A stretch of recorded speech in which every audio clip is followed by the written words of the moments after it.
What's up guys? I hope you are doing well. I am Veer. Welcome to Study Lover. तो आज हम fundamental rights के last portion पे लगभग आ चुके हैं अब, और आज बहुत ही इंटरेस्टिंग और काफ़ी इंपॉर्टेंट पोर्शन हम फंडामेंटल राइट का डिस्कस करने जा रहे हैं, जिसमें से काफ़ी बार क्वेश्चन आ चुके हैं। ओके, और इस पोर्शन को हार्ट एंड सोल बोला गया था of the constitution by B.R. Ambedkar ji के द्वारा। तो जिक्र कर रहा हूं मैं आर्टिकल 32 का, जिसको कॉन्स्टिट्यूशन में बोला भी गया है right to constitutional remedies. Remedies का मतलब होता है उपचार, दवाइयां। ओके, तो उपचार करना चीजों का। उपचार का मतलब क्या है? जब भी कोई प्रॉब्लम आए तो उसका उपचार किया जाए। ठीक है, तो इसी तरीके से हमको फंडामेंटल राइट तो प्रोवाइड करा दिए गए हैं हमारे कॉन्स्टिट्यूशन के द्वारा, पर फंडामेंटल राइट का प्रोवाइड कराने का, उनको प्रोटेक्शन करने का तब तक मतलब है जब तक उनको कोई प्रोटेक्ट नहीं करता है। फंडामेंटल राइट हमारे पास में अवेलेबल है, पर लेकिन अगर उनको कोई प्रोटेक्ट नहीं कर रहा है तो फिर क्या मतलब होगा? वो बिल्कुल ऐसे ही हो जाएंगे जिस तरीके से डीपीएसपी है। ठीक है, तो उसको प्रोटेक्ट करने के लिए आर्टिकल 32 रखा गया था, और इसको heart and soul of the constitution भी बोला गया। कॉन्स्टिट्यूशन में इसको जो रखा गया प्रॉपर, वो इसीलिए रखा गया कि हमारे कॉन्स्टिट्यूशन में एक सोल डली रहे, एक जान रहे हमारे कॉन्स्टिट्यूशन के अंदर। अगर इसको निकाल दिया जाए बाहर, तो ये माना जाता है कि कॉन्स्टिट्यूशन की जान चली जाएगी इसको निकालने से। तो कॉन्स्टिट्यूशन की जान है ये आर्टिकल। अब जान जब बोली दिया है कॉन्स्टिट्यूशन की, तो इसका मतलब भी कुछ होता ही होगा। इसका मतलब देखिए, जिस तरीके से आज की डेट में कोई भी अगर सोसाइटी में कुछ गलत काम होता है तो जरा सी देर में PIL डाल दी जाती है, जिसको बोलते हैं पब्लिक इंटरेस्ट लिटिगेशन। तो जरा सी देर में हम लोग कोर्ट में पहुंच जाते हैं। इसके अलावा जुडिशियल रिव्यू का कॉन्सेप्ट निकल के आता है। अगर कुछ भी गलत होता है, कोई एक्ट पार्लियामेंट गलत बनाती है या कोई स्टेट लेजिस्लेटिव गलत बनाती है, तो तुरंत कोर्ट एक्शन लेता है, उसका रिव्यू करता है, और रिव्यू करने के बाद बताता है कि ये कॉन्स्टिट्यूशन के हिसाब से है या कॉन्स्टिट्यूशन के हिसाब से नहीं है। अगर कॉन्स्टिट्यूशन के हिसाब से नहीं है तो उसको वहीं पर रोक दिया जाता है, और कॉन्स्टिट्यूशन के हिसाब से है तो उसको आगे फॉरवर्ड कर दिया जाता है।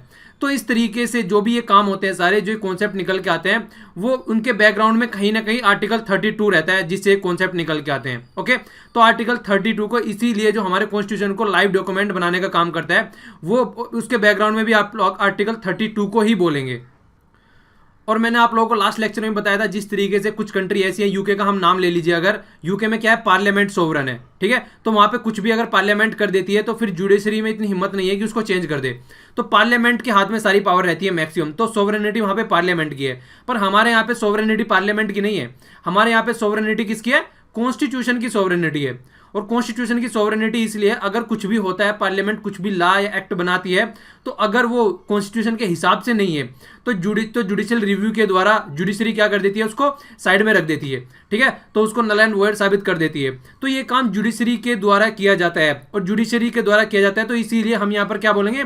हमारा कॉन्स्टिट्यूशन सोवरन है। तो कॉन्स्टिट्यूशन सोवरन है, और कॉन्स्टिट्यूशन में लाइन लिखी हुई है क्या, कि जो कॉन्स्टिट्यूशन है हमारे मतलब खुद को हमने अपने लिए डेडिकेटेड किया है, मतलब हमारे यहाँ के सिटीजन, हमारे यहाँ के जो लोग हैं, उनको डेडिकेटेड किया गया है। तो इस तरीके से इनडायरेक्ट वे में जो हमारी जनता है वो सोवरन है। ठीक है, तो इस तरीके से अगर कॉन्सेप्ट को हम लोग समझ के चलते हैं तो सीधा सीधा यही निकल के आता है कि जिस तरीके से सारी बातें कॉन्स्टिट्यूशन में से निकल के आती है, जितनी भी कॉन्स्टिट्यूशनल बॉडी है वो सारी पावर अपनी कॉन्स्टिट्यूशन से लेती है, तो इस तरीके से जो हमारे यहाँ की डेमोक्रेसी है वो भी कहीं ना कहीं उसको मेंटेन रखने का काम भी ये आर्टिकल 32 करता है। तो इससे आप लोग समझ सकते हैं कि कितनी इंपॉर्टेंस है इस आर्टिकल की हर एक डायरेक्शन में। तो ये आर्टिकल इसीलिए इसको कुछ सोच समझकर ही हार्ट एंड सोल इसका कॉन्स्टिट्यूशन का बोला गया है अंबेडकर जी के द्वारा। तो ये सारी बैकग्राउंड में चीजें हैं जो मैंने आप लोगों को बताई, जिसके बेस पर हम इसको heart and soul of the constitution बोल सकते हैं। और एक बात और, इसके अलावा इसी फंडामेंटल राइट की वजह से, कॉन्स्टिट्यूशन में जो फंडामेंटल राइट रखे हुए हैं, इसी फंडामेंटल राइट की वजह से कॉन्स्टिट्यूशन की ड्यूटी बन जाती है। देखिए, अगर मान लीजिए सुप्रीम कोर्ट की ड्यूटी बन जाती है, अगर मान लीजिए कोई हमारे फंडामेंटल राइट है उनका वायलेशन करता है, अगर कॉन्स्टिट्यूशन की, अगर सुप्रीम कोर्ट की अगर ड्यूटी नहीं है, मतलब सुप्रीम कोर्ट की अगर ड्यूटी न दी जाए, जैसे कि हमारे फंडामेंटल राइट है, तो सुप्रीम कोर्ट की ड्यूटी है कि वो उनको प्रोटेक्ट करे। तो इसीलिए protector of the fundamental right भी आप किसको बोलेंगे? सुप्रीम कोर्ट को बोलेंगे।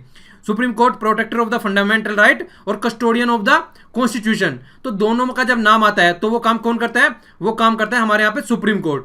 तो इसलिए सुप्रीम कोर्ट के ऊपर ये बाइंडिंग पावर है, और यहाँ पे थोड़ा कंफ्यूजन नहीं रखना है माइंड में, इस तरीके की बाइंडिंग पावर हाई कोर्ट के ऊपर नहीं है, सुप्रीम कोर्ट के ऊपर बाइंडिंग पावर है ओनली। सुप्रीम कोर्ट बाइंड कर सकता है कि अगर कोई भी इस तरीके की एक्टिविटी कर रहा है जिससे फंडामेंटल राइट का हनन होता है, तो हम सुप्रीम कोर्ट में जाएंगे, तो सुप्रीम कोर्ट ही उसको अलाउ करेगा। ऐसा नहीं है कि हाई कोर्ट के ऊपर ड्यूटी है कि हाई कोर्ट को भी काम करना है, हाई कोर्ट की मर्जी है। ठीक है, हाई कोर्ट पे बाइंडिंग नहीं है वो चीजें, तो कॉन्स्टिट्यूशन ने बाइंड किया कि इसको सुप्रीम कोर्ट को, कि डायरेक्ट सुप्रीम कोर्ट में जा सकते हैं हम लोग। ठीक है, तो ये इस तरीके की अगर एक्टिविटी आती है तो सबसे पहले आप लोगों को ये याद रखना है, सुप्रीम कोर्ट ही प्रोटेक्टर है हमारे किसका? फंडामेंटल राइट का, और कस्टोडियन है किसका? कॉन्स्टिट्यूशन का। तो दोनों में डिफरेंस आप लोगों को समझना है। तो आगे देखिए, यहाँ पर वही बात है जो मैंने आप लोगों को अभी बताया, बी आर अम्बेडकर जी ने इसको बोला है हार्ट एंड सोल, बोला था फंडामेंटल राइट, जो इसको फंडामेंटल राइट का जो ये फंडामेंटल राइट है 32 फंडामेंटल राइट के ही अंदर आता है ये, ठीक है ना। तो कई बार इसको ये भी बोल दिया जाता है कि fundamental right of the fundamental, मतलब फंडामेंटल से भी ज्यादा फंडामेंटल, यही सबको फंडामेंटल राइट प्रोवाइड कराता है। तो सबसे ज्यादा इंपॉर्टेंट इसको इसलिए बोला गया है। और सबसे बड़ी बात भी है, इस आर्टिकल को बेसिक स्ट्रक्चर के अंदर भी रखा गया है। बेसिक स्ट्रक्चर का कॉन्सेप्ट किससे निकल के आया था, किस केस के तहत निकल के आया था, काफी अच्छे से पढ़ा चुका हूं मैं आप लोगों को। ये जब प्रीएम्बल वाला चैप्टर हम लोग देख रहे थे, तो बेसिक स्ट्रक्चर का जब कॉन्सेप्ट निकल के आया केशवानंद भारती के केस से, जो कि 1973 में था, तो उसके तहत आर्टिकल 32 को बेसिक स्ट्रक्चर के तहत रखा गया है, जिससे कि इसको कल से कोई चेंज ना कर दे आगे चल के, इसको इसकी जो पावर है वो कम ना कर दे, क्योंकि इसकी पावर अगर खत्म हो जाएगी तो कहीं ना कहीं हमारे कॉन्स्टिट्यूशन की पावर खत्म हो जाएगी। तो इसीलिए अगर इसको कोई चेंज करना चाहेगा तो वो कॉन्स्टिट्यूशन की बेसिक स्ट्रक्चर को चेंज करेगा। और बेसिक स्ट्रक्चर को चेंज करने का कॉन्सेप्ट हम लोगों ने बोला कि कोई भी बेसिक स्ट्रक्चर चेंज नहीं कर सकता है, भले ही कुछ भी कॉन्स्टिट्यूशन में चेंज कर दे। ये वाला मैं काफी अच्छे से पूरा लेक्चर ले चुका हूं इससे रिलेटेड। तो इतना आप लोगों के माइंड में क्लियरिटी रहनी चाहिए। कोई भी चीज रटनी नहीं है, ये मैंने आप लोगों को पहले भी बोला था। अगर चीजों को समझ के चलेंगे और कनेक्ट करके चलेंगे तो कुछ भी यहाँ पर टफ नहीं है। टफ चीजें वो लगेंगी आप लोगों को जो आप रटने की कोशिश करेंगे। तो समझने की कोशिश कीजिए, इसीलिए मैं आप लोगों को इतना बैकग्राउंड देता हूं, जिससे कि आप लोगों का एक कनेक्टिविटी अच्छी बने और आपके बैकग्राउंड में माइंड जो एक क्लियरिटी बनी रहे चीजों को लेकर कि एक्चुअल में ये है क्यों और रखा क्यों गया है। तो वो सारी चीजें मैं इसीलिए बताता हूं ताकि एक क्लियरिटी बन के चली रहे, ठीक है। तो क्लियरिटी रखनी है माइंड में आप लोगों को इससे रिलेटेड। तो 4 प्रोविजन यहाँ पर अभी रखे गए हैं। इस वाले स्लाइड में हम लोग देखेंगे 4 प्रोविजन है इससे रिलेटेड, वो क्या क्या है। देखिए हमारे पास में right to move supreme court है, डायरेक्ट यहाँ पर सुप्रीम कोर्ट जा सकते हैं, सबसे बड़ी बात ये है यहाँ पे, ठीक है। Right to move supreme court है, इनको इन्फोर्स करने के लिए अगर इनका हनन है तो। इसके अलावा यहाँ पर 5 ये टर्म दे रखी है, ये काफी इंपॉर्टेंट है, ये कई बार यूज होती है, कई बार क्वेश्चन आते हैं इनसे, तो ये टर्म आप लोगों को याद रखनी है। पहला हैबिस कॉर्पस, ठीक है, रिट्स बोला जाता है इनको आर्टिकल 32 के अंदर, तो हैबिस कॉर्पस है। फिर दूसरे नंबर पे है मांडामुस, ठीक है, मांडनमुस। तीसरे नंबर पे है प्रोबेशन, फिर है सरसरेरी, इसके बाद है क्यूरेंटो। तो ये 5 टोटल है यहाँ पर मिला के। इन 5 का यूज किया जाता है फंडामेंटल राइट को प्रोटेक्ट करने के लिए। किस तरीके से यूज किया जाता है और कहाँ कहाँ किस किस सिचुएशन में कौन सी यूज होती है, हम एक एक करके आगे अब सबको एक एक करके देखेंगे, ओके। इसके अलावा क्या है, पार्लियामेंट देखिए इंपावर कर सकती है, ये आप लोगों को याद रखना है, काफी इंपॉर्टेंट फैक्ट है ये। पार्लियामेंट को पावर दे रखी है, ना कि यहाँ पर कोर्ट को पावर दे रखी है। Parliament can empower any other court, कोई भी ऐसे अदर कोर्ट को भी। देखिए हाई कोर्ट के पास में पावर है, सुप्रीम कोर्ट के पास में पावर है, पर इसके अलावा किसी अदर कोर्ट को भी पार्लियामेंट इंपावर कर सकती है कि अगर इस तरीके की रिट्स है तो ये रिट्स जारी की जाए, जिनको रिट्स बोलते हैं, कि ये रिट्स जारी की जाए जिससे कि फंडामेंटल राइट को प्रोटेक्ट किया जाए, ओके, किसी भी कोर्ट को, ठीक है। बिकॉज देखिए हाई कोर्ट को तो अगर 226 में देखा जाए हाई कोर्ट के लिए ही है, 32 में देखा जाए तो सुप्रीम कोर्ट के लिए है, तो इसके अलावा, ठीक है, तो इसके अलावा दूसरों को कर सकती है। तो ये पावर किसके पास में, पार्लियामेंट के पास में है। तो आप लोगों को ये याद रखना है, कॉन्स्टिट्यूशन में ये बात लिखी गई है कि पार्लियामेंट को ये पावर दी गई है, ना कि सुप्रीम कोर्ट को पावर दी है कि दूसरे कोर्ट को भी ये पावर दे सके, ओके। इसके अलावा आगे क्या बोला गया है कि जो सुप्रीम कोर्ट हमारा मूव करने का जो राइट हमको दे रखा है वो नॉर्मल तरीके से सस्पेंड नहीं किया जा सकता है। सस्पेंड किया जा सकता है पर लेकिन नॉर्मल तरीके से नहीं, ये उसी तरीके से सस्पेंड किया जा सकता है जिस तरीके से कॉन्स्टिट्यूशन में रखा हुआ है, जिस तरीके से कॉन्स्टिट्यूशन में लिख रखा है कि अगर इसको फंडामेंटल राइट को आप लोगों को मतलब खारिज करना है या किसी तरीके से सस्पेंड करना है तो वो कब किया जाएगा, वो तब किया जाएगा जब हमारे प्रेसिडेंट सस्पेंड करना चाहे। और आर्टिकल 359 के अंदर ये बातें लिखी हुई है। तो ये हमारे प्रेसिडेंट को पावर दे रखी है ड्यूरिंग इमरजेंसी, नेशनल इमरजेंसी जब लगती है तो उस ड्यूरेशन में कि काम कर सकता है कौन, हमारा प्रेसिडेंट काम कर सकता है, ठीक है, कि कोर्ट में किसी को मूव न किया जाए। क्योंकि देखिए उस टाइम पे सिचुएशन ऐसी बनी रहती है कि चीजों को प्रोटेक्ट करना पड़ता है, लॉ एंड ऑर्डर की सिचुएशन बनानी पड़ती है। तो पर ये काम तभी हो सकता है कॉन्स्टिट्यूशन के हिसाब से अगर चला जाए, तो ऐसा नहीं है कि आर्बिट्रेरी रूप से कोई भी जाकर कुछ भी चेंज कर देगा वहां पर। तो प्रॉपर हैंडल किया जाता है सुप्रीम कोर्ट के, प्रॉपर हैंडल किया जाएगा कॉन्स्टिट्यूशन के हिसाब से कि कोर्ट में जाना है या नहीं जाना है अगर फंडामेंटल राइट का हनन हो रहा है तो। ये इन्फॉर्मेशन काफी इंटरेस्टिंग है, आप लोगों को जानकर काफी अच्छा लगेगा ये वाली इन्फॉर्मेशन। सबसे पहले तो सुप्रीम कोर्ट देखिए जो रिट्स जारी कर सकता है वो आर्टिकल 32 के अंदर है, और हाई कोर्ट को ये पावर दे रखी है आर्टिकल 226 पर। लेकिन पार्लियामेंट को पावर दे रखी है कि वो किसी और कोर्ट को भी इंपावर कर सकती है कि ये पांचों की पांचों रिट्स जारी करने के लिए, ठीक है। तो ये अभी बताया मैंने। लेकिन अगर आप लोग 1950 से पहले की बात देखें तो ओनली यहां पर 3 हाई कोर्ट का जिक्र दिया है, कोलकाता, बॉम्बे और मद्रास। ओनली ये 3 हाई कोर्ट थे जिनको पावर थी रिट्स जारी करने की, ठीक है, किसके अंदर, आर्टिकल 226 के तहत अगर देखा जाए तो। पर लेकिन बाद में इंपावर कर दिया गया कि दूसरे हाई कोर्ट को भी ये रिट जारी करने के लिए एम्पावर कर दिया गया। तो ये आप लोगों को यहां पर याद रखना है, ठीक है। इसके अलावा ये भी आप लोग याद रख सकते हैं, जो रिट्स हैं वो बोरो कहां से की गई है, वो की गई है इंग्लैंड के जो इंग्लिश लॉ है उससे बोरो की गई है, ठीक है। तो वहां पर भी विशेषाधिकारी उनको बोला जाता है, वहां पर भी ये रिट्स है उस तरीके से, ठीक है। तो वहां से ये ली गई है, हमारी कंट्री में इंप्लीमेंट की गई है। तो जो बेसिक कॉन्सेप्ट निकल के आया वो वहां से निकल के आया है। ऐसा नहीं है कि हमने कहीं से जादू में कहीं से जादू का पिटारा खुला और वहां से उठा के अपनी ये रिट्स रख दी। हमने कुछ ना कुछ प्रोविजन हर एक कंट्री से ले रखा है। तो हर एक कंट्री से वो प्रोविजन ले रखे हैं जो हमारे यहाँ पर जो हमारी पॉपुलेशन है उनके हिसाब से अगर अच्छा है तो ओके। वहां पर ये रिट्स जिस टाइम पर थी फंडामेंटल राइट इंप्लीमेंट करने के लिए, ये वहां पर राजा को दे रखी थी उस टाइम पे, ठीक है। राजा था जिस टाइम पे डिस्क्राइब किया जाता था उसको कि जस्टिस अगर कोई भी है, किसी को कोई भी प्रॉब्लम होती थी तो वो राजा के पास जाता था और राजा जस्टिस करता था, ठीक है। तो उस टाइम पे इसको फाउंटेन ऑफ द जस्टिस बोला जा रहा है, यहाँ पर डिस्क्राइब किया गया है ऐसे जैसे फव्वारा होता है। तो उस तरीके से यहाँ पे ये पिक्चर भी आप लोग देख सकते हैं। तो फाउंटेन की तरीके से मतलब कोई भी अगर इसके नीचे आएगा, इसके इर्द गिर्द एरिया में आएगा तो उसको जस्टिस मिलेगा। मतलब राजा के अंदर, राजा को फाउंटेन की तरीके से डिफाइन किया गया यहाँ पे। बाद में क्या हुआ, बाद में ये पावर जो है वहां पर इंग्लैंड में दूसरों का भी मतलब कोर्ट को भी इसको ट्रांसफर कर दिया गया कि कोर्ट भी इस तरीके से रिट्स जारी कर सकता है, ओके। तो लिबर्टी दे दी गई पीपल्स को कि वो कोर्ट में भी जा सकते हैं। तो ये बाद में बढ़ा दी गई वहां पे। तो हमने वहां से ये रिट्स लिए हैं जिसको आज की डेट में हम अपनी कंट्री में यूज करते हैं। तो वहां से ये कॉन्सेप्ट निकल के आया। तो थोड़ा सा आप लोगों को इसके बारे में पता होना चाहिए। अब ये दो काफी इंटरेस्टिंग और इंपॉर्टेंट फैक्ट है यहाँ पर, दो इंटरेस्टिंग फैक्ट किससे रिलेटेड, रिट से रिलेटेड। दो देखिए आप, एक साइड में तो हो गया सुप्रीम कोर्ट, ठीक है, दूसरी साइड में हो गया हाई कोर्ट। तो यहाँ पे जो फैक्चुअल इंफॉर्मेशन दे रखी है, यहाँ पे क्या क्या बातें लिख रखी है। एक साइड में देखिए सुप्रीम कोर्ट हो गया। सुप्रीम कोर्ट की पावर कुछ एरिया में लिमिटेड है as compare to high court. जी हाँ, फिर से बोल रहा हूं, सुप्रीम कोर्ट की पावर कुछ कम है एज कंपेयर टू इंप्लीमेंटेशन, अगर इस तरीके की एक्टिविटी कुछ होती है तो। देखिए इसको एक minute, supreme court can issue only enforce the fundamental right को, तो रिट्स इशू कर सकता है ओनली फंडामेंटल राइट को इन्फोर्स करने के लिए। पर लेकिन हाई कोर्ट की पावर यहां पर ज्यादा है। फंडामेंटल राइट को तो कर सकता है, इसके अलावा अदर पर्पस जो दूसरे राइट्स हैं, जिस तरीके से ऑर्डिनरी राइट हो, ऑर्डिनरी लॉ हो गए, उनको भी लीगल इंप्लीमेंटेशन के लिए हाई कोर्ट के पास में पावर है। ये सुप्रीम कोर्ट के पास में नहीं है, हाई कोर्ट के पास में है। इसके अलावा अगर आगे देखा जाए, सुप्रीम कोर्ट की power narrow than the high court, तो ये बात यहां पे निकल के आती है, ठीक है। हाई कोर्ट की ज्यादा है अगर रिट से रिलेटेड देखा जाए। पर लेकिन अगर दूसरे एरिया में देखा जाए, सुप्रीम कोर्ट की पावर जो है एक कंपेयर में अगर टेरिटरी ऑफ इंडिया के पॉइंट ऑफ व्यू से देखा जाए तो सुप्रीम कोर्ट की पावर पूरी इंडिया, हमारी पूरी कंट्री में इंप्लीमेंट होती है। पर लेकिन अगर हाई कोर्ट की पावर देखी जाए तो जोन से स्टेट का हाई कोर्ट है उसका जुडिक्शन एरिया जो है वो वहां पे इंप्लीमेंट होती है। तो यहां पे पावर किसकी ज्यादा है, टेरिटोरियल पॉइंट ऑफ व्यू से अगर देखा जाए, मतलब एक एरिया के पॉइंट ऑफ व्यू से देखा जाए तो सुप्रीम कोर्ट की ज्यादा पावर है। पर लेकिन अगर दूसरे लॉ के इन्फोर्समेंट के पॉइंट ऑफ व्यू से देखा जाए तो हाई कोर्ट की ज्यादा पावर है। तो टेरिटोरियल के पॉइंट ऑफ व्यू से आता है तो सुप्रीम कोर्ट के पास में ज्यादा पावर है as compare to high court. पर लेकिन अगर नॉर्मल लॉ इंप्लीमेंट करने के हिसाब से आता है, क्योंकि लॉ एंड ऑर्डर देखिए स्टेट का सब्जेक्ट है, ठीक है, तो स्टेट को इंप्लीमेंट करना होता है वो। तो अगर नॉर्मल लॉ एंड ऑर्डर की बात आती है तो वो पावर हम लोगों ने दे रखी है किसको, हाई कोर्ट को ज्यादा पावर दे रखी है as compare to supreme court. तो कई बार ये कंफ्यूजन आ जाता है माइंड में, इसीलिए इसको बार बार मैं बोलता हूं आप लोगों को रिवीजन करते रहना है। अगर आप लोग लेक्चर अच्छे से देख के चल रहे हैं ना तो आपको कहीं पर भी कोई भी डाउट नहीं आएगा, अगर लेक्चरों को फॉलो थ्रू कर रहे हैं अच्छे से। पर लेकिन अगर मन लगा के नहीं देख रहे हैं, ऐसे टाइम पास करने के लिए लेक्चर देखा जा रहा है तो फिर प्रॉब्लम होने वाली है। तो अच्छे से लेक्चर को फॉलो करके चलिए, फिर देखिए कितना एंजॉय आता है। जब आप क्वेश्चन अटेम्प्ट करेंगे तो आराम से कर ले जाएंगे सारे क्वेश्चन। अब फिर यहाँ पे कुछ आप लोगों को कंपेयर देखने को मिलेगा, जिस तरीके से मैंने आप लोगों को बोला था इसको रेमेडी के तौर पे लिया जाता है अंडर आर्टिकल 32 फंडामेंटल राइट के लिए। पर सुप्रीम कोर्ट रिफ्यूज नहीं कर सकता। अगर कोई सुप्रीम कोर्ट के पास में जाता है कि भाई साहब मेरे फंडामेंटल राइट का हनन हो रहा है, तो सुप्रीम कोर्ट ये नहीं कह सकता कि मेरे पास मत आ, किसी और कोर्ट के पास में जा।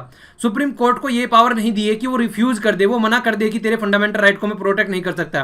पर लेकिन अगर कोई हाई कोर्ट के पास में जा रहा है तो हाई कोर्ट रिफ्यूज कर सकता है आर्टिकल 26 के अंदर 226। हाई कोर्ट पे बाइंडिंग नहीं है कि वो प्रोटेक्ट करे। तो इसलिए प्रोटेक्टर जो बात की जा रही है यहाँ पर, जो प्रोटेक्शन की बात आती है, तो वो किसको पावर दे रखी है, वो सुप्रीम कोर्ट को दे रखी है, ना कि हाई कोर्ट को दे रखी है। तो हाई कोर्ट पर लेकिन पावर अगर देखा जाए नॉर्मल लॉ इंप्लीमेंट करने वाली पावर जिस तरीके से आती है, तो वो देखा जाए तो वो किसके पास में ज्यादा है, वो हाई कोर्ट के पास में ज्यादा है। पर लेकिन अगर बाइंडिंग पावर है वो सुप्रीम कोर्ट के है, मतलब सुप्रीम कोर्ट को काम करना ही करना पड़ेगा कुछ, अगर हम उसके पास में अपना इशू लेके जाते हैं कि मेरे फंडामेंटल राइट का हनन हो रहा है, भाई साहब इसका कुछ सॉल्यूशन निकालो, तो सुप्रीम कोर्ट को इसका सॉल्यूशन निकालना ही निकालना पड़ेगा। इसीलिए defender and guarantor of the fundamental right supreme court को बोला गया है, ठीक है। अब हम यहाँ पे देखेंगे एक एक करके जो मैंने आप लोगों को ये रिट्स बताई थी। तो आर्टिकल 32 और आर्टिकल 226 के तहत ये सारी रिट्स हैं। हैबिस कॉर्पस हो गया, मंडामुस हो गया, इसके बाद प्रोबेशन हो गया, सरसरीरी हो गया, यहाँ पर क्यूरेंडो हो गया। तो ये सारी एक एक करके हम लोग देखेंगे। इनसे रिलेटेड कई बार क्वेश्चन आते हैं और इनका मीनिंग क्या है एक्चुअल में, वो भी कई बार मैचिंग करने के लिए आ जाता है कि सारी 4 ऑप्शन दे देंगे आपको और चारों के मीनिंग इनके सामने लिख देंगे, फिर बोलेंगे कि बताइए इनमें से कौन सा किसके साथ में मैच करता है। तो वो भी मैं मीनिंग भी आप लोगों को एक एक बताता हुआ चलूंगा, जिससे कि कोई कंफ्यूजन ही ना रहे आप लोगों के माइंड में। अब फर्स्ट वन हम यहाँ पे डिस्कस करने जा रहे हैं, जिसको हमने बोला है हैबीज कॉर्पस। आप लोगों ने अगर दृश्यम मूवी देखी होगी तो दृश्यम मूवी में इसका जिक्र भी किया गया है अक्षय कुमार के द्वारा एक जगह, जहां पर रेस्टोरेंट में बैठा रहता है और वहां पर जो ओल्ड जो बूढ़े और बुढ़िया वहां पर रहते हैं वो, तो जब उनको बोलता है कि पुलिस वाला हमको परेशान कर रहा है, तो उन्होंने बोला कि सुप्रीम कोर्ट में हमारे यहाँ पर हैबिस कॉर्पस नाम का एक कॉन्सेप्ट है, अगर आप लोगों को कोई परेशान करता है तो आप लोग डायरेक्ट सुप्रीम कोर्ट जा सकते हैं। तो उस तरीके से वहां पर समझाया जाता है अजय देवगन के द्वारा उन लोगों को। ओके, ये गलती से अक्षय कुमार निकल गया, अजय देवगन है उस मूवी में, ठीक है, याद रखना। तो अजय देवगन के द्वारा वहां पे डायलॉग दिया जाता है, ये बोला जाता है कि हैबिस कॉर्पस के थ्रू आप लोग कोर्ट में जा सकते हैं और आप लोगों को प्रोटेक्ट किया जाएगा।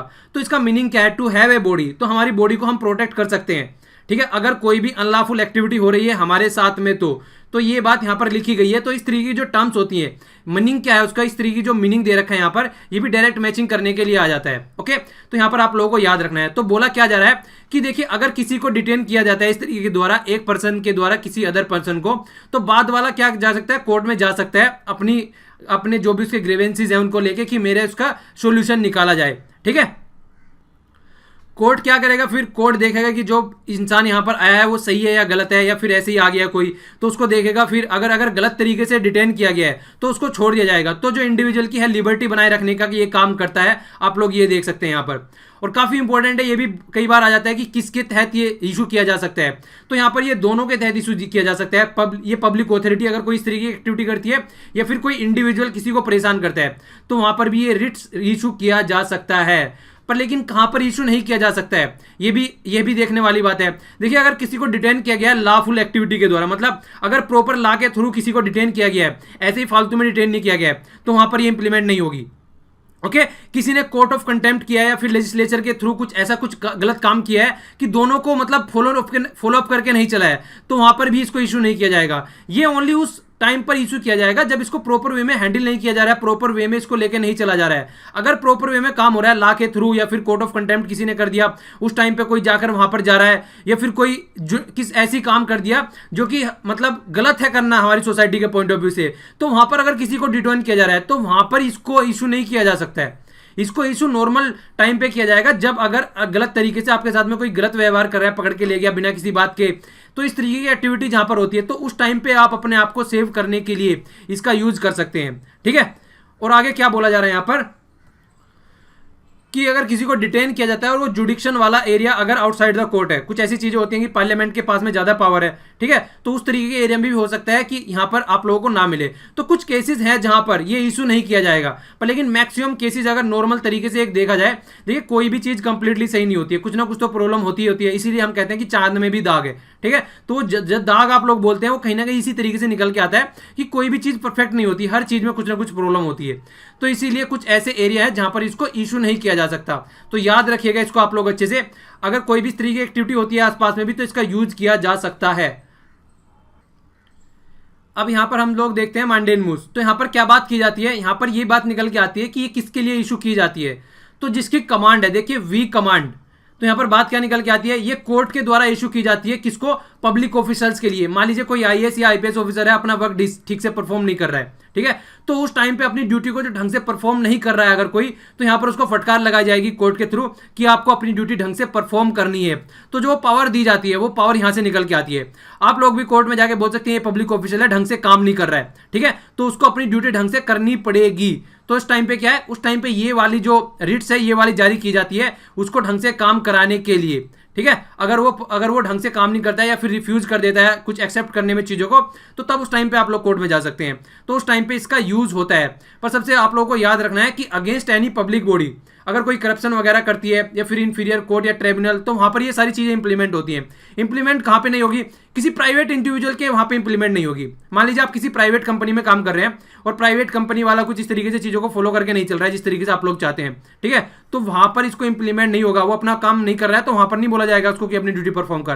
प्राइवेट इंडिविजुअल अगर कोई है तो यार वो उसी को हनन करने वाला है। पब्लिक ऑथोरिटी तो पब्लिक के लिए होती है, प्राइवेट इंडिविजुअल का मतलब प्राइवेट है, ठीक है, तो उसके लिए वहां पे क्या इंप्लीमेंट करने वाली बात है? पब्लिक ऑथोरिटी के द्वारा रूल इंप्लीमेंट करने की बात आती है। इसके अलावा अगर कोई डिपार्टमेंटल चीजें हैं, ठीक है, तो उन पर वहां चीजें इंप्लीमेंट नहीं की जा सकती है। मतलब कहीं ना कहीं बात निकल के आप लोगों को ये माइंड में रखना है कि जो पब्लिक ऑथोरिटी है वहां पर चीजें इंप्लीमेंट नहीं होगी। अगर जिस पे ये ऑब्लिगेशन नहीं है, जिसके ऊपर ये फोर्स नहीं की जाती है, तो वहां पर ये इंप्लीमेंट नहीं की जाएगी, ठीक है। जो ड्यूटी जिसको दे रखी है, अगर ड्यूटी के अंदर आता है कि ये ड्यूटी उसको करनी है, तो वहां पर चीजें इंप्लीमेंट की जाएगी। पर अगर किसी को ये ड्यूटी नहीं करनी है, मैंडेटरी नहीं है वो ड्यूटी करना, तो वहां पर फोर्स नहीं किया जा सकता उसको, ठीक है। तो ये चीजें आप लोग खुद भी समझ सकते हैं थोड़ा थोड़ा से कि कहां पर इसको किया जा सकता है और कहां पर नहीं किया जा सकता है। इसी तरीके से प्रेसिडेंट और गवर्नर के खिलाफ इसको नहीं किया जा सकता है क्योंकि उनको इम्यूनिटी रहती है इसके तहत, ठीक है। और अगर कहीं पे कॉन्ट्रैक्ट आप लोग करते हैं, जाके कॉन्ट्रैक्ट के बेस पर काम करते हैं, वहां पर भी इसको इंप्लीमेंट नहीं किया जाएगा। और ना ही अगेंस्ट जो जस्टिस होते हैं सुप्रीम कोर्ट या हाई कोर्ट के, उनके खिलाफ भी इसको इशू नहीं किया जाएगा, ठीक है। तो ये कुछ एरिया है जहां पर इसको इशू नहीं किया जाएगा। अगर नॉर्मल सा बड़ा बड़ा आप लोगों को याद रखना है, मोटा मोटा सा, तो आप लोग याद रख सकते हैं कि पब्लिक ऑफिशियल्स जो हैं उनके खिलाफ इशू किया जाएगा। किसी इंडिविजुअल या फिर जो कि उसके अंदर नहीं आता है काम करने के, कि उसको ये काम करना चाहिए, उसके खिलाफ इसको इशू बिल्कुल भी नहीं किया जाएगा। तो ये आप लोगों को माइंड में क्लैरिटी रखनी है इससे रिलेटेड। अब दो और हैं यहां पर जो कि काफी इंपॉर्टेंट है। एक तो हो गया प्रोबेशन और दूसरा हो गया सरसरेरी। तो इनमें दोनों में थोड़ा थोड़ा सा डिफरेंस है, आप लोगों को हल्का हल्का सा इनको समझना पड़ेगा। यहां पर देखिए, यहां पर इसका अगर मीनिंग देखेंगे आप लोग प्रोबेशन का, तो यहां पर लिखा गया टू फॉरबिड, मतलब रोक देना किसी काम को करने से। तो रोका कहां पे जाएगा? हाई कोर्ट के द्वारा लोअर कोर्ट को रोका जाएगा या फिर ट्रिब्यूनल को रोका जाएगा जो कि अपने एरिया से बाहर जाकर वर्क करना चाह रहा है। मतलब यहां पर अगर कोई भी ऐसा काम किया जा रहा है जो कि उसके जुडिक्शन में नहीं है, जो कि उसके हिसाब से उसके अंडर नहीं आता है, पर फिर भी उस पे केस पे वो अपना डिसीजन सुना दे, तो उस टाइम पे फॉरबिड किया जाएगा, उसको रोका जाएगा और उसको बोला जाएगा कि ये तेरे एरिया का वर्क नहीं है और यहां पर तुझे काम नहीं करना है। तो यहां पर हम इसको डायरेक्टली यूज कर सकते हैं, किसको? इसको प्रोविजन को यूज कर सकते हैं यहां पर।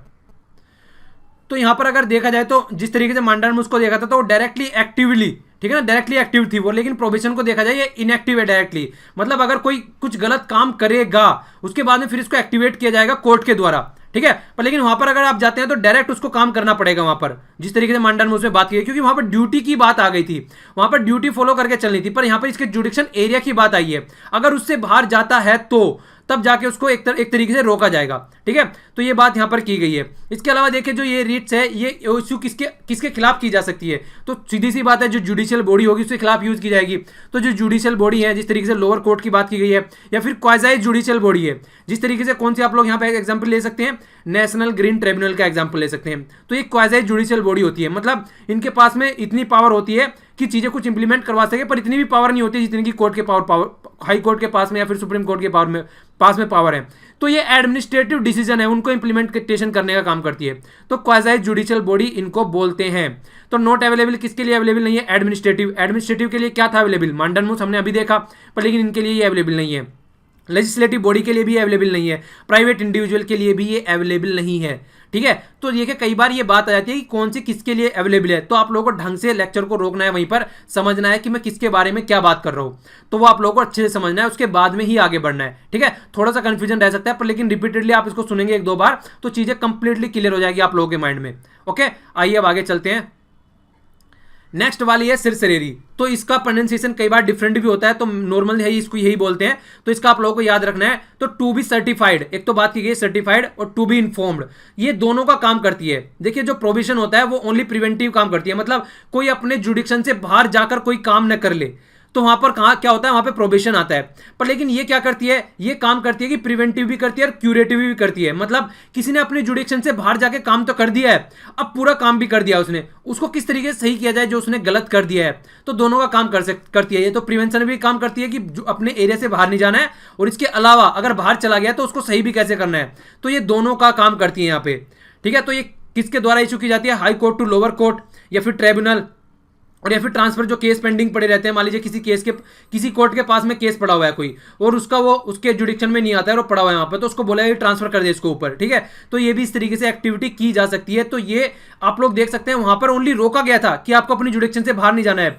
यहां पर रोकने के साथ साथ ये भी बोला गया कि तेरी जुडिक्शन तो है ही नहीं यहां पर, तो इसको केस को ऊपर ट्रांसफर कर दे। तो दोनों बात आ गई, प्रिवेंट भी कर दिया यहां पे और क्यूरेटिव भी कर दिया। जो गलत काम वो करने जा रहा था वो रोकने के बाद में सही भी करा दिया उससे। तो ये यहां पर रिट्स इशू की जाती है। तो इसका आप लोगों को ध्यान रखना है, जरा सा डिफरेंस है, खासकर इसमें और प्रोविजन में तो जरा सा डिफरेंस है। तो इसको आप लोगों को माइंड में क्लियरिटी रखनी है इससे रिलेटेड, ओके। और यहां पर इसका जो एरिया है वो बढ़ा भी दिया गया, इसको ज्यादा पावरफुल बना दिया गया 1991 में। इससे पहले अगर इसको इशू किया जाता था तो वो जुडिशियल क्वाइजाइज जुडिशियल बॉडी के खिलाफ इशू किया जाता था, not against the administrative authority. पर लेकिन अब इसको एडमिनिस्ट्रेटिव ऑथोरिटी के खिलाफ भी यूज किया जाता है। ये आप लोगों को याद रखना है, 1991 से ये रूल आ गया, ठीक है। तो अब ये आप लोगों को याद रखना है कि एडमिनिस्ट्रेटिव, देखिए यहां पर क्या आ गया अब, जुडिशियल, क्वाइजाई जुडिशियल या एडमिनिस्ट्रेटिव, तो तीनों के खिलाफ इनको यूज किया जा सकता है अगर कोई अपने एरिया के अंदर काम नहीं कर रहा है और काम कुछ ऐसा कर रहा है दूसरे के एरिया में जाकर काम कर रहा है, तो वहां पर उसको रोका भी जाएगा और सही भी किया जाएगा। तो दोनों ही काम यहां पर आते हैं, ओके। पर लेकिन किसके खिलाफ इसको यूज नहीं करना है वो भी आप लोगों को पता होना चाहिए। तो सबसे पहले तो यही हो गया कि एडमिनिस्ट्रेटिव ऑथोरिटी के खिलाफ इसको यूज किया जा सकता है अगर वो इंडिविजुअल भी वहां पर किसी को अफेक्ट कर रहा है तो, ठीक है। पर लेकिन इशू कहां पर नहीं किया जा सकता है, जिस तरीके से प्रोविजन को भी हम लोगों ने देखा था सेम उसी तरीके से सरसरीरी को भी है, इसको यूज इशू नहीं किया जा सकता है लेजिस्लेटिव बॉडी के खिलाफ या फिर किसी प्राइवेट इंडिविजुअल के खिलाफ। यहाँ इंडिविजुअल ऑथोरिटी की बात कर रही है, ठीक है, अगर वो हनन करता है तो वहां पर लेकिन अगर कोई प्राइवेट इंडिविजुअल कोई वैसे काम करता है तो उसके खिलाफ इसको यूज नहीं किया जा सकता है। मैंने फिर से बोल रहा हूं, थोड़ा सा हल्का सा आप लोगों को कंफ्यूजन लगेगा, पर एक दो बार अगर लेक्चर को सुन लेंगे फिर से रिपीट करके तो माइंड में क्लैरिटी आदमी स्टार्ट हो जाएगी। तो इसलिए दोनों को साथ में लेके चलना है। अब ये देखते हैं क्यों वारंटो, यहां पर ये काफी इंपॉर्टेंट है। इसका मतलब क्या है, इसका सीधा सीधा मतलब ये है कि मान लीजिए कोई इंसान किसी एग्जाम का पेपर, किसी भी मतलब एग्जाम देने जा रहा है, कोई भी यूपीएससी का ले लीजिए, एसएससी या बैंकिंग का ले लीजिए, पर लेकिन उसकी एज निकल चुकी है, वो उस एग्जाम देने के लिए क्वालिफाई नहीं है, तो उसकी क्वालिफिकेशन नहीं है या फिर एज निकल चुकी है, फिर भी वो उसका एग्जाम देने जा रहा है और फिर भी वो वहां पर किसी न किसी तरीके से घपले के तहत उस ऑथोरिटी को जो ऑफिस है उसमें चला जाता है। तो ये उससे रोकती है, ठीक है। जिसकी ऑथोरिटी नहीं है आपके पास में, आप उसको न कर पाए तो उसके लिए इसका यूज किया जाता है उसको रोकने के लिए, ठीक है। तो कोर्ट इंक्वायर कर सकता है अगर कोई लीगल क्लेम, कोई पर्सन है, किसी का ऑफिस किसी ने इस तरीके से इलीगल एक्टिविटी के तहत कोई अपना इस ऑफिस पर आ गया है, तो अगर कोई भी वहां पर जाकर, ये दोनों इशू कर सकते हैं। देखिए दो बातें होती हैं यहां पर। एक तो मान लीजिए किसी और को जॉब मिलनी थी और मिल किसी और को गई, ठीक है, जिसकी उसके लिए क्वालिफिकेशन भी नहीं थी, तो दोनों पीड़ित भी वहां पर जा सकते हैं और इंटरेस्टेड पर्सन, तो दोनों वहां पर जा सकते हैं। ऐसा नहीं है कि एक ही इंसान जाएगा, ओके। तो ये बात आप लोगों को यहां पर रखना है याद। तो मतलब ये इस तरीके से यूज होता है अगर जिस तरीके से मैंने बताया कि कोई उसके लिए क्वालिफाइड ही नहीं है उस पोस्ट के लिए, पर फिर भी उस पोस्ट पर बैठा हुआ है। पर लेकिन अगर कोई मिनिस्ट्री की पोस्ट पर कोई बैठ गया तो वहां पर इसको इशू नहीं किया जा सकता, और कोई प्राइवेट ऑफिस पर कोई बैठ गया तो वहां पर इसको इशू नहीं किया जा सकता। प्राइवेट इंडिविजुअल तो यार कोई भी अपना कंपनी चला लेता है, किसी को बैठा सकता है वहां पर, ऐसा थोड़ी ना वहां उसको जाके बोलेंगे मेरी क्वालिफिकेशन है मुझे ये जॉब दो। ये पब्लिक ऑफिस के लिए है, आप लोगों को ये याद रखना है। गवर्नमेंट ऑफिस में मतलब बात की जा रही है गवर्नमेंट ऑफिस की, पब्लिक ऑफिस की, या फिर जो ऑफिस जो कॉन्स्टिट्यूशन के हिसाब से है, या फिर जो स्टैट्यूट मतलब परमानेंट स्टैट्यूट कॉन्स्टिट्यूशन के हिसाब से है, या किसी लॉ के द्वारा बनाए गए हैं। स्टैट्यूट का मतलब होता है लॉ के द्वारा बनाए गए, पार्लियामेंट के द्वारा, तो या उसके द्वारा या फिर कॉन्स्टिट्यूशन में जो ऑफिस रखे हुए हैं, तो उन ऑफिस की बात की जा रही है। तो वहां पर इसको इशू किया जाता है, जॉब मिलनी थी किसी और को दे दी जिसके क्वालिफिकेशन भी नहीं थी, तो ये उसलिए है। तो वहां पर इसको इशू करके उस इंसान को वहां से हटाया जा सकता है। देखिए कुछ थोड़ा सा हल्का सा कंफ्यूजन आप लोगों को होगा, तो फिर से बोल रहा हूं मैं, फिर से लेक्चर को एक बार रिपीट करके सुन लीजिएगा, समझ में आ जाएगा आराम से। फिर से लेक्चर को रिपीट करके चला लीजिएगा जिससे कि माइंड में क्लैरिटी हो जाए, ठीक है। तो वैसे आराम से सुनेंगे, अगर खुला दिमाग करके सुनेंगे तो सब कुछ समझ में आ जाएगा। तो आज के लिए इतना ही। देखिए अपने आसपास वाटर को सेव कीजिए, ट्री को सेव कीजिए, अपने आसपास सफाई रखिए। Thanks a lot for listening. जय हिंद।